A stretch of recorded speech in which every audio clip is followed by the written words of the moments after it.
conclusion? It was not possible, and I had the horrible, creeping feeling that things were going to get much worse. Corey said she'd come back once she'd caught up with the dog that had run off with my rolled-up clothes. I'd hoped at least for knickers and bra, but the bundle had kept together surprisingly well in the big jaws of the flat-coated retriever. I suppose the name was a bit of a clue, though I was not sure what the owner was going to do with his mutt's offering of a Primark polka-dot sundress and scanty panties. She still hadn't returned. I shivered. My head was swimming with too much white wine, and my body from the real dip it had just taken. Our summer book club meeting. A picnic by the swimming spot called Parsons Pleasure in University Parks. It'll be fun. Our chosen good read, Wild Swim, a trendy book by the improbably named Jago Jackson. This travelogue-cum-social commentary featured him leaping up each day from his lodgings in an Oxford college to discover another hidden treasure in the upper reaches of the Thames, ranging from Port Meadow to Cheese Wharf. Even the swimming places around Oxford sounded like something served in the senior common room.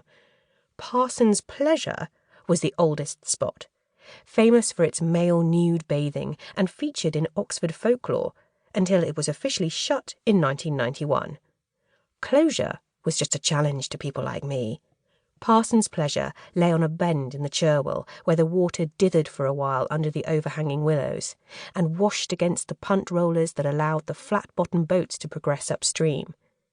By day, it felt a place for Brideshead revisited student picnics with college scarves, champagne and teddy bears. At night, the black waters enticed you to join the desperate and the drunken who had ended their days here. Jago had now adopted it as his own place for a daily dip. Corey's ex, Brendan, made the documentary that accompanied the book, another reason for us all to come down hard on it. Jago only stopped in his praise of swimming to make acerbic comments about the various new tribes now living in his city, of which Yummy Mummies were, of course, one. His pen did not spare the people who dared to enjoy the same places as him, and introduced such abominations as kale smoothies and oat milk cappuccinos to staid Oxford cafes. My book club friends howled at his caricature of them, calling out his thinly veiled disdain for their life choices. "Hey, Jago," Corey had roared at the picnic, waving a celery stick like a machete. "I may drive an Audi, job share and have an au pair, but I also have a degree in international development, get paid a pittance at DFID to go on project assessment visits to Syrian refugee camps, and you still dismiss me." Corey was a civil servant working part-time for the Department for International Development in London. I don't think he means you," said Jasmine. She absolutely was the epitome of the term yummy.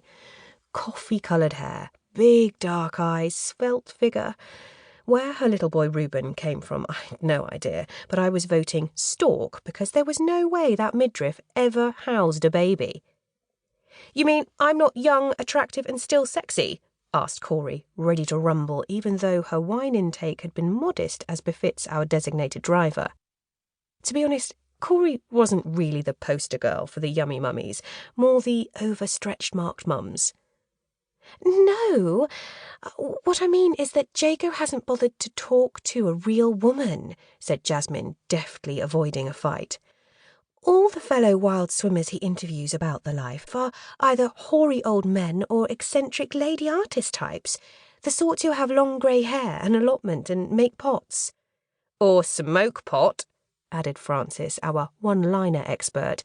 An acerbic 40-something with family back in Hong Kong, she now ran the HR department in a law firm, another part-time job share mum burning the scented candle at both ends. "And we wouldn't know anything about that," I said archly. Their faces were blank. "You mean you don't?" "Not since college," said Frances. "Not even then," said Corey. Jasmine kept silent. "Right. Okay. So, Jago doesn't like empowered women," I said, hoping to deflect the conversation from drug-taking. "Exactly," said Corey.